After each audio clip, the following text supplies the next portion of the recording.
Sup kiddos, IzzyGrae aka TheGraeman here, and welcome to the newest segment on my channel, OVERWATCH. I've been so excited to launch this segment and cannot wait to get into this, but before I do, I have a few housekeeping things to say and a few people to thank. I became a huge fan and player of Overwatch back in 2018. When character creation became its own bit on my channel, I knew a character from this franchise was a must.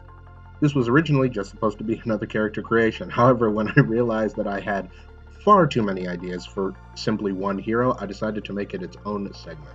Enter GraeWatch. I have 40 plus heroes in various states of completion. This channel is all about fun. I am not a hardcore gamer, so a lot of this may seem unbalanced, OP, or just flat out stupid to you guys. Things like meta, team comps, or relative balance throughout the game mean very little to me at this point. I'm trying to learn as fast as I can. I created a bunch of these heroes just to fix issues within the game that are very skin deep. Specific counters to specific heroes that I've thought are an incredible pain in the butt to play against unless you're the right hero to counter them, or to fill a hole of some kind like nationality or a backstory. Thanks and shoutouts first and foremost go to MySkyIsRed, who is my in-house Overwatch guru, as well as a sounding board and critic for all the ideas you guys see on my channel, period. She also happens to be an incredibly supportive girlfriend, and she's the one who got me into Overwatch in the first place. Thank you very much, my dear. I love you very much. Thanks also to Chris and Maria over at Hybrid Art for some of the amazing artwork you guys will see in these videos. They have been such an immense help. I reached out to them over a year ago with numerous weird, wacky, crazy ideas for art pieces that I needed for specific videos.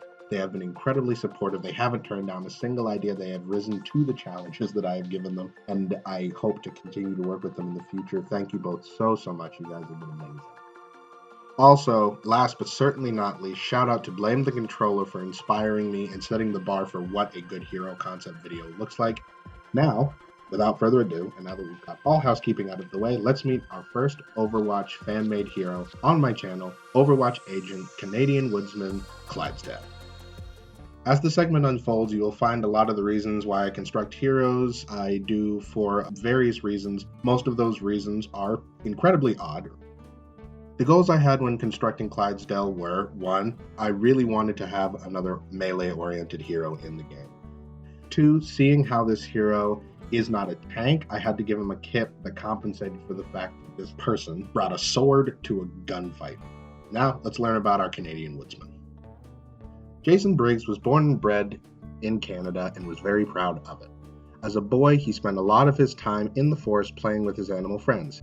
His love of the old trees of his homeland and nature in general knew no bounds. Once he grew into adulthood, Jason became a lumberjack and ranger for the Yukon Territory. He led mountain hikes and cleared new trails for skiing and mountain bikers. He worked as hard as 10 men and was just as strong. His immense size and strength, plus a reputation for jumping into the haul team if a horse was hurt, earned him the nickname Clydesdale. When the Omnic Crisis began, Clydesdale was offered a job by Overwatch's Sojourn and declined. He said he was too busy helping maintain the forest he had spent most of his life preserving. He was under the impression that with nothing in the Yukon Territory, the Omnics would never attack. It's genuinely chilling how wrong someone can be. Nothing lasts forever. The Omnics came, burning everything in their path, clearing the way in the name of progress and death to humanity. Clydesdale fended off the Omnic hordes by rallying his fellow woodsmen, but not before homes, lives, and a huge portion of the forested land were left in ashes. In the aftermath of the attack, Jason was uncertain what to do next. He was furious and wanted to take the fight to the enemy who had destroyed his home, but also felt obligated to begin rebuilding the home he had lost alongside his country. It was then he was approached by 2 Overwatch agents who went by the names of Bruiser and Quartermaster. He was told of the good he could do as an Overwatch agent. Clydesdale accepted with the understanding that if need be, he would return home and assist in any way he could for his fellow Canadians. He soon became a regional commander of North America and Canada with a team of his own. Now, with an upgrade to his weapons and kit, Clydesdale is a fearsome foe to any who threaten his homeland. Clydesdale is a highly mobile DPS with a speed of 6.5, putting him on par with Lucio. He has 150 health and 150 shields, giving him a 300 total health pool. That may seem a bit high for a DPS, but I needed the HP to balance out his overall character, and the fact that, like I said before, he brought a sword to a gunfight. His abilities are either very heavy hitters that clear the way, or a speed boost that help him close the distance. or to zoom right the hell out of there. I also wanted a melee weapon that packed the punch. I wanted a new and unique weapon that could do some real damage. Enter Big Feller. Big Feller is a modified chainsaw sword. It is a melee weapon. Range is 4 meters with a 140-degree arcing swing directly in front of Clydesdale. The rate of fire is 1 swing per 0.5 seconds. Damage is 65 with a reload time of 0.75 seconds. Even though it doesn't need traditional ammo, Big Feller still needs fuel to function, hence the reload. As I was constructing Big Feller, I wanted some non-melee weapon in the kit without it being the main focus. Enter Babe. Babe is a one-handed, sawed-off shotgun with a piston grip. It is a secondary fire in case you are flanked while playing as Clydesdale. It is still technically short-ranged weapon, but it will be able to create some distance. Type is a shotgun hit scan, however. Damage is 8 per pellet. It shoots 10 pellets a shot, so 80 damage overall if you take the entire buckshot right in the face.